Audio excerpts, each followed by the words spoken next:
एक राजा था, उसके घर में कोई संतान नहीं थी। उस राजा ने अपने पुरोहित से कहा कि महाराज मेरे घर में कभी कोई संतान नहीं होगी क्या? पुरोहित ने एक अनुष्ठान करवाया और अनुष्ठान के बाद में उस राजा के यहाँ एक पुत्री ने जन्म लिया। पुत्री का जन्म हुआ, राजा के पूरे राजभवन में, उसके संपूर्ण राज्य में आनंद की हिलोरें उठने लगी। सब आनंदित हो गए, हमारे राजा के यहाँ पुत्री हुई है। राजा ने पुरोहित से कहा कि मेरी पुत्री की कुंडली बनाइए और इसका भविष्य कथन कीजिए।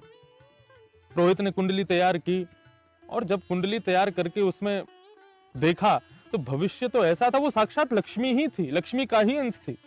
जिस घर में जाएगी, जहां रहेगी, वहां पर धन की मानो जैसे वर्षा हुआ करेगी। पुरोहित के मन में लोभ उत्पन्न हो गया और उसने मन में विचार किया, यदि किसी न किसी प्रकार कैसे भी ये कन्या यदि मेरे घर आ जाए तो इसका भाग्य इतना प्रबल है कि धन से लबालब कर देगी मेरे घर को, मुझे कहीं जाना नहीं पड़ेगा।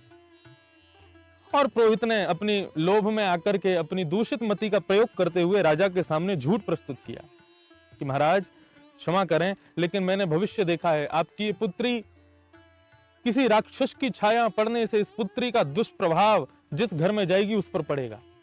यदि आपके यहां रहेगी तो जब तक रहेगी आपका संपूर्ण राज्य, आपका संपूर्ण भवन एक प्रकार से कंगाल होता चला जाएगा। मैंने देखा है कि कुछ वर्षों बाद आपके राज्य में भूखमरी हो जाएगी, महामारी फैल जाएगी और उस सब का कारण होगा ये पुत्री। राजा घबरा गए, बोले क्या करूं प्रभु मैं? बोले एक ही उपाय है राजन, आप अपनी इस पुत्री को नदी में प्रवाहित कर दीजिए। राजा घबरा गया, बोले आप कैसी बात कर रहे हैं, मैं कैसे अपनी पुत्री को अपने से दूर कर सकता हूं? तब पुरोहित ने कहा कि देखिए महाराज, मैं तो आपका शुभ चिंतक हूं, पुत्री एक बार को चली जाए तो दोबारा संतान उत्पत्ति हो सकती है, लेकिन साम्राज्य यदि चला गया, राज्य यदि चला गया तो दोबारा नहीं मिलेगा। इसलिए विचार कीजिए, आप राजा हैं, केवल अपने सुख का विषय मत रखिएगा, सबका सुख खोजिए, देखिए, जिसमें सबका सुख हो वही कीजिए। राजा ने अपने हृदय पर पत्थर रख के हाँ कर दिया, लेकिन कहा कि मैं अपनी पुत्री के संपूर्ण विवाह तक जितना खर्चा कर सकता था, जितना मुझे खर्चा करना था, जो मेरा दायित्व है, मैं उसको पूरा करूंगा।